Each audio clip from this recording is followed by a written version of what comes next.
बहुत स्वागत आप सभी का। आप देख रहे हैं न्यूज 18 राजस्थान की खास पेशकश स्पेशल रिपोर्ट। आप सबके साथ मैं हूं प्रियंका राय। रुक करेंगे तमाम बड़ी और अहम खबरों का। और सबसे पहले बात गर्मी की। गर्मी ने बीते कई सालों के सारे रिकॉर्ड तोड़ दिए हैं। देश के अलग अलग जिलों से प्रचंड गर्मी की डराने वाली तस्वीरें आ रही हैं। इस रिपोर्ट में देखिए।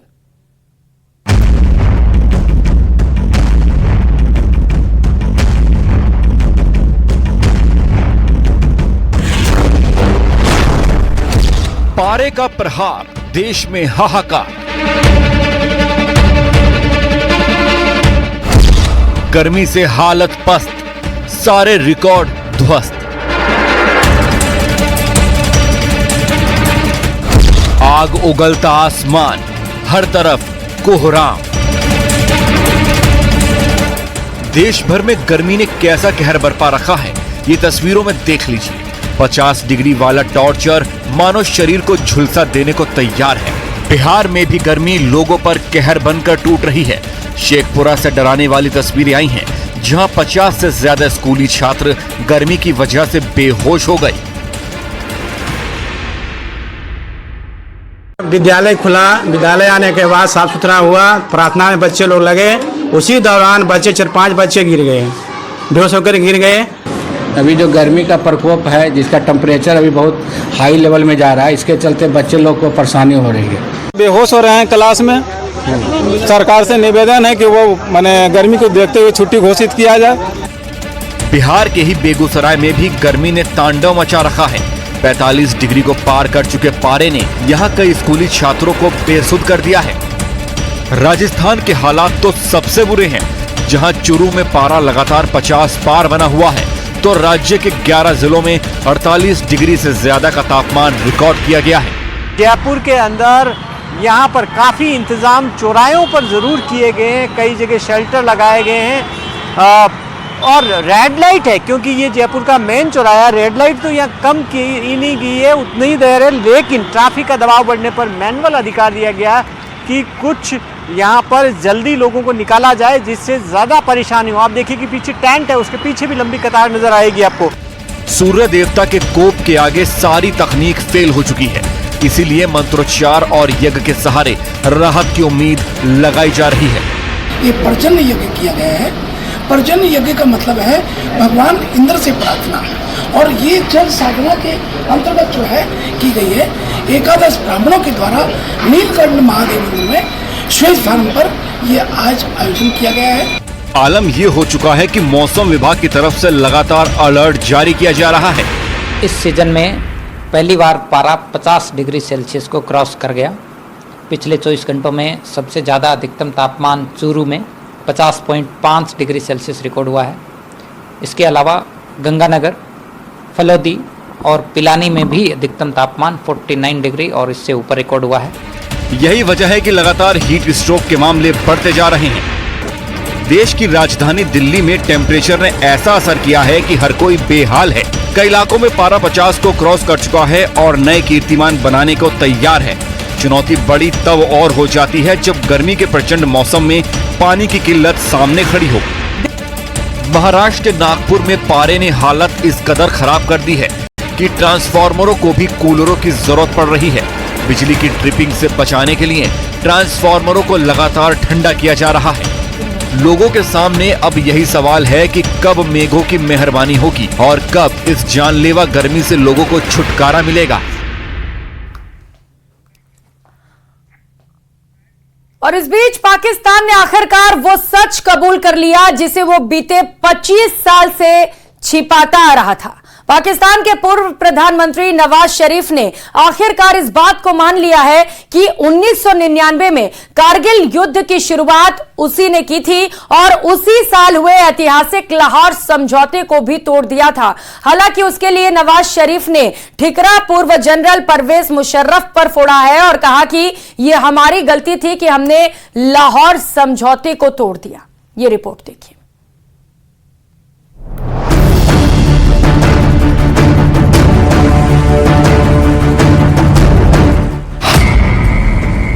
25 साल बाद नवाज शरीफ ने कबूला सच।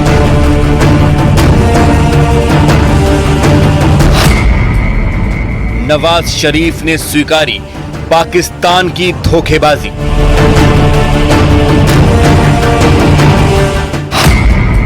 शांति समझौते के उल्लंघन को बताई गलती।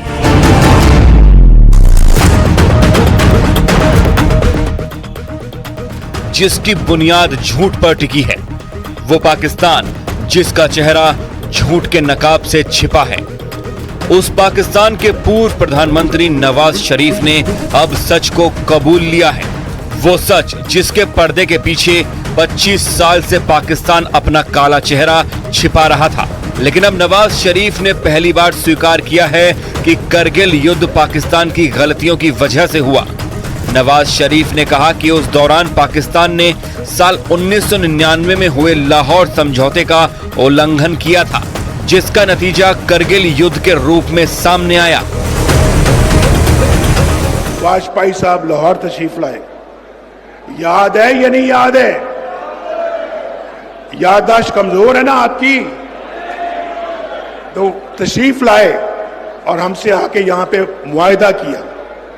ये अलग बात है कि हमने मुआहदे की खिलाफ वर्जी की, उसमें हमारा कसूर है, उसमें हम कसूरवार हैं। पाकिस्तान में 28 मई को पहले परमाणु परीक्षण की 26वीं वर्षगांठ मनाई गई। इस कार्यक्रम में नवाज शरीफ पहुंचे थे। इसी दौरान उन्होंने पाकिस्तान की गलती स्वीकार की। उन्होंने ये भी स्वीकारा कि करगिल में घुसपैठ तत्कालीन जनरल परवेज मुशर्रफ ने कराई थी, जिसके बाद ही भारत और पाकिस्तान के बीच बड़े पैमाने पर युद्ध शुरू हो गया। इस युद्ध में सेना के कई जवान और अफसर शहीद हुए थे।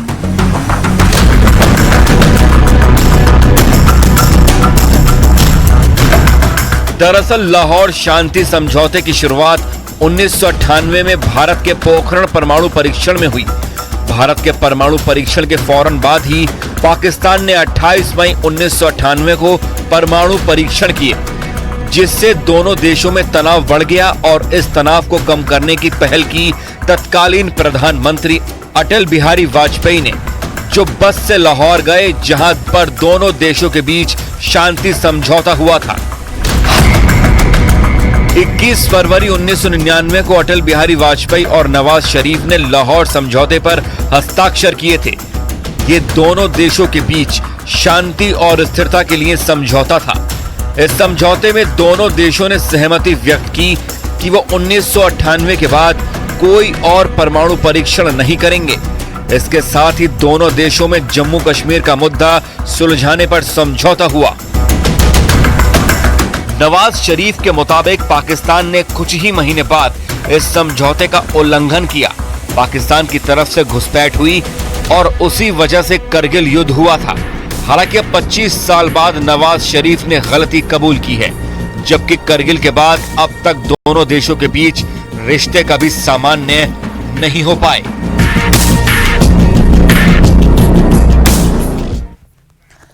और उदयपुर में एक बार फिर एक पिता ने अपनी जिंदा बेटी की अंतिम क्रियाएं संपन्न कर दी। यही नहीं, अपनी जीवित पुत्री की मौत का मातम मनाती शोक पत्रिकाएं भी छपवा कर बंटवा दी। आखिर इसके पीछे वजह क्या थी, इस रिपोर्ट में देखिए।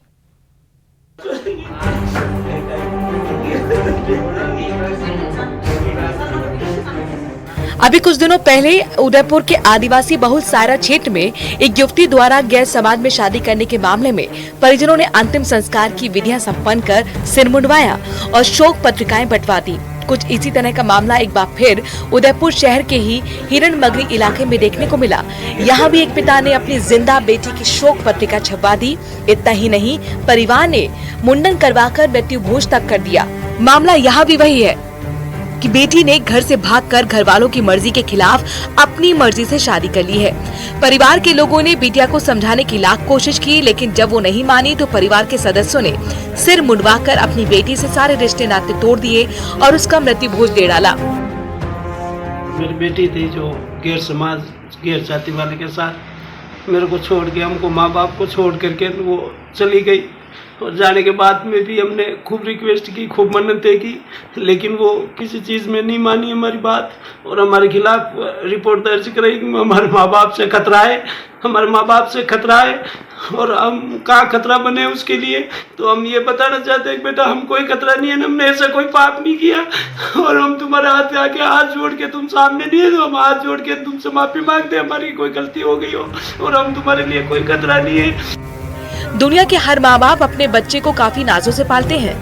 पिता उसकी जरूरत की हर चीज का ध्यान रखता है, लेकिन कुछ बच्चे इतने त्याग के बाद भी माँ बाप का दिल दुखा देते हैं और शायद इसी दुख के कारण माता पिता जीते जी अपने बच्चों को अपने लिए मना मान लेने जैसा दारुण निर्णय लेते हैं, उनका मृत्यु भोज तक दे देते हैं। आप अपना निर्णय लेने में सक्षम हैं और अधिकारी भी, लेकिन जन्म देने वाले माता पिता के अधिकार और आकांक्षाओं का सम्मान भी जरूरी है। ये बात भी युवाओं को समझनी चाहिए। उदयपुर से न्यूज़ 18 के लिए कपिल श्रीमाली की रिपोर्ट।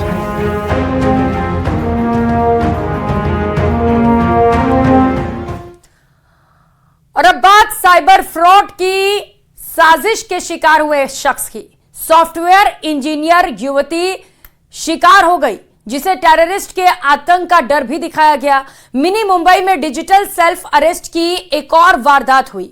इस साइबर फ्रॉड से अगर आपको बचना है तो डरना मना है।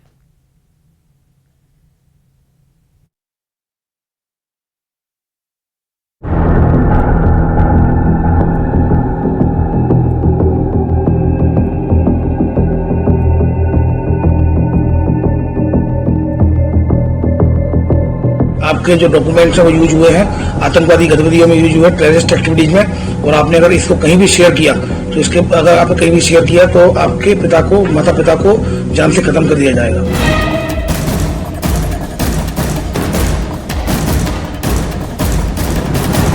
टेररिस्ट की नजर तुम पर है। कभी चले ड्रग्स वाली चाल, शिकार का घर बन गया रिमांड रूम।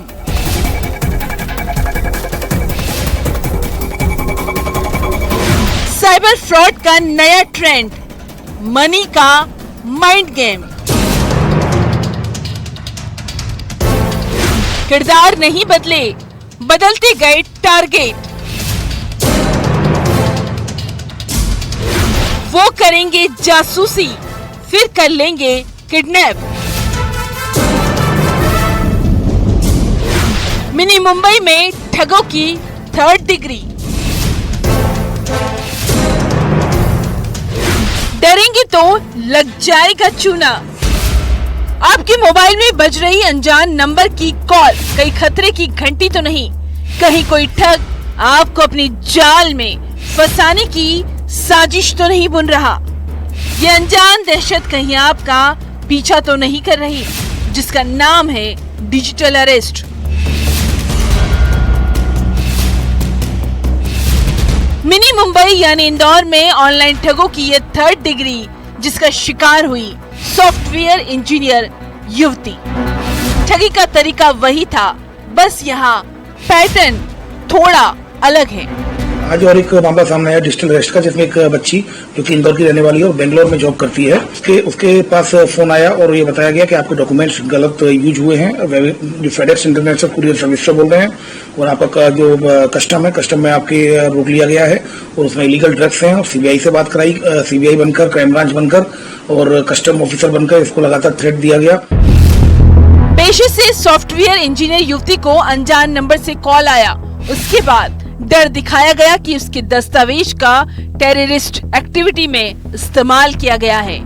ये भी कि किसी को बताया तो तुम्हारे माता पिता को जान का खतरा है। आपके जो डॉक्यूमेंट्स हैं वो यूज हुए हैं आतंकवादी गतिविधियों में, यूज हुए टेररिस्ट एक्टिविटीज में, और आपने अगर इसको कहीं भी शेयर किया तो इसके अगर आपने कहीं भी शेयर किया तो आपके पिता को, माता पिता को जान से खत्म कर दिया जाएगा। और इस तरह से उसको डराया गया। उससे बोला कि मैं डीसीपी बोल रहा हूँ, आपकी मदद कर रहा हूँ मैं, और पैसे डलवाए तो इसमें 12 लाख रुपए का उसके साथ फ्रॉड हो गया है।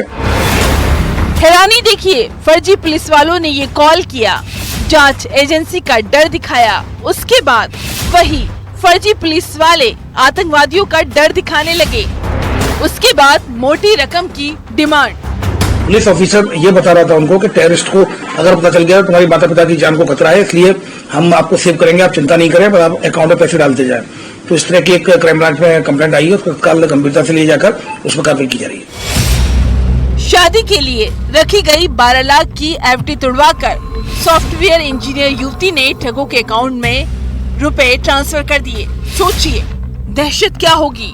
बस इसी दहशत से डरना नहीं है। स्पष्ट रूप से कहें तो एआई का मामला डायरेक्टली नहीं है। बाकी अगर आप देखेंगे किसी भी व्यक्ति के बारे में अगर इन्फॉर्मेशन जुटाई जाती है तो वो कहीं ना कहीं एआई के माध्यम से उसका यूज किया जाता है। और सडनली इस तरह की कुछ घटनाएं बढ़ी हैं, क्योंकि जैसा मैं आपको बता दूं, लगातार जो साइबर क्राइम अवेयरनेस के कैंपेन चलाए जा रहे हैं और लोग भी सजग होते जा रहे हैं। इससे पहले राहू में डॉक्टर दंपति को टॉर्चर किया गया था। 53 घंटे घर में ऑनलाइन बंधक बनाकर 8 लाख रुपए ठगे गए थे। मोडस ऑपरेंडी को लगातार बदलते रहते हैं ट्रैप करने के लिए, क्योंकि साइबर फ्रॉड बेसिकली जो कोई भी फ्रॉड होता है वो केवल साइकोलॉजी के साथ डील किया जाता है। साइकोलॉजी का गेम है ये, और वो समय समय पर कुछ जब पुराना ट्रेंड काम करना बंद कर देते हैं, नए ट्रेंड के साथ आते हैं, तो ये इस तरह से ट्रैप लगाते हैं। उसके बाद एक और डॉक्टर कुछ दिन पहले 24 घंटे डिजिटल अरेस्ट हुए। 3 लाख का चूना लगा। चाल वही थी, कुरियर से ड्रग्स भेजना, दस्तावेज का गलत इस्तेमाल और मुंबई क्राइम ब्रांच का डर दिखाया गया। दूसरी जांच एजेंसियों का भी। कोई भी एजेंसी डायरेक्ट आपसे ये बोले कि आपके खिलाफ कंप्लेंट आई है, तो आप ये मान के चलिए कि, और सीधे आप वीडियो कॉल पे आपकी इन्वेस्टिगेशन होनी है, तो आप ये मान के चलिए फ्रॉड है। कोई भी आपसे अगर पैसा मांगता है, ऑनलाइन पैसा मांगता है, फोन करके अपरिचित कोई भी एजेंसी वाला बनकर, चाहे सीबीआई या क्राइम ब्रांच, तो आप ये मान के चलिए फ्रॉड है। आप कोई भी फाइनेंशियल ट्रांजैक्शन अगर अननोन व्यक्ति के साथ या सोशल मीडिया पर करते हैं, उसको बहुत अच्छे से वेरीफाई करने के बाद ही किया जाए। सबसे इम्पोर्टेंट ये है, अगर आपके पास कोई इस तरह के कॉल्स आते हैं, आप तत्काल अपने जो परिजन से और अपने साथ के जो किसी भी व्यक्ति से शेयर जरूर करें। लोग घबरा जाते हैं और उसको शेयर नहीं करते हैं, और इतनी जल्दी से उसको ट्रैप किया जाता है, उनको सोचने समझने का मौका नहीं मिलता है। यकीन मानिए, ऐसी गैंग से आप लड़ सकते हैं, उनके होश भी ठिकाने लगा सकते हैं। बस आपको होश में रहना है, यानी ऐसे गिरोह से डरना मना है। और करेंगे इस बीच मिल रही बड़ी खबर का। नवीन पटनायक की तबीयत से जुड़ी बड़ी खबर और बड़ा अपडेट आपको बता दें। ओडिशा की रैली में प्रधानमंत्री नरेंद्र मोदी ने नवीन पटनायक के तबीयत पर सवाल उठाए हैं। उन्होंने कहा कि 1 साल में नवीन पटनायक की तबीयत बिगड़ गई। अचानक नवीन बाबू को तबीयत कैसे बिगड़ी, उनकी तबीयत, इसे लेकर प्रधानमंत्री नरेंद्र मोदी ने सवाल खड़े किए। उन्होंने कहा कि कहीं इसके पीछे साजिश तो नहीं। 10 जून के बाद जांच कमेटी भी बनाएंगे इसे लेकर।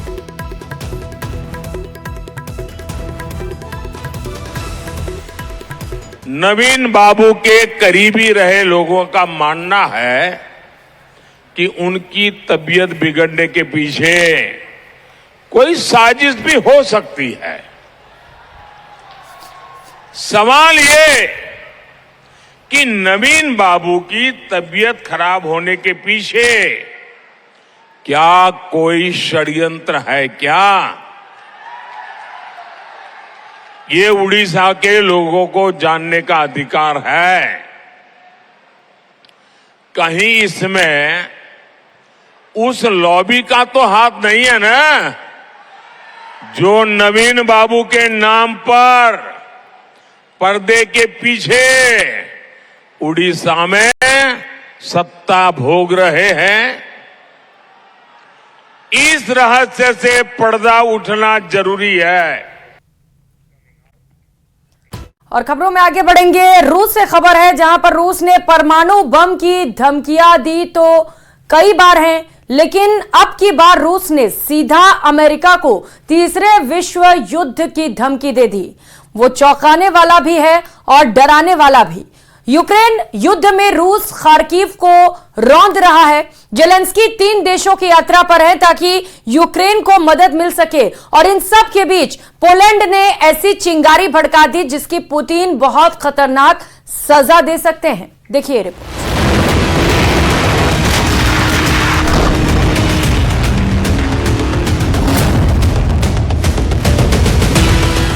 यूक्रेन से आई तबाही की ये तस्वीरें नई नहीं हैं। तीसरे वर्ष में प्रवेश कर चुका युद्ध यूक्रेन की करीब 60% जमीन पर बर्बादी की कहानी लिख चुका है। रूस की तोपों का मुंह इन वर्षों में कभी बंद नहीं हुआ। शहर, कस्बा, गांव, गली, यूक्रेन में आप कहीं भी चले जाएं, मलबे ही मलबे बिखरे पड़े हैं। ताजा तस्वीरें खार्किव की हैं। यूक्रेन के इस दूसरे सबसे बड़े शहर पर रूस की फौज आग बनकर बरस रही है।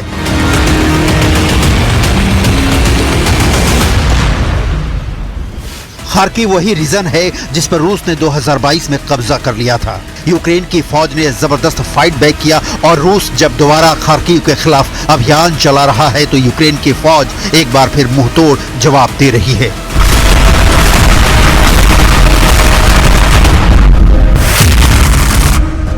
खार्किव यूक्रेन की राजधानी कीव पर कब्जे का गेटवे है। खार्किव पर कब्जे से पुतिन की सेना को न सिर्फ हारे हुए इलाके को जीतने का सुख मिलेगा बल्कि सेना का मनोबल भी बढ़ेगा। खार्किव रणनीतिक रूप से इतना अहम है कि पुतिन कीव से पहले खार्किव पर पूर्ण विजय के लिए सेना को करो या मरो का आदेश दे चुके हैं।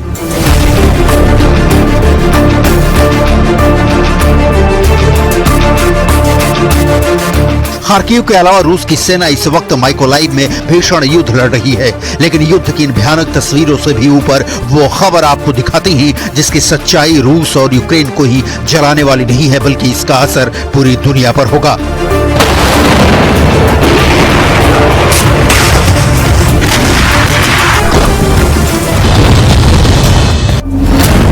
रूस ने अमेरिका को दी तीसरे विश्व युद्ध की धमकी। रूस की जमीन पर हुआ हमला तो थर्ड वर्ल्ड वॉर तय। पोलैंड ने आग में घी डालने का किया काम।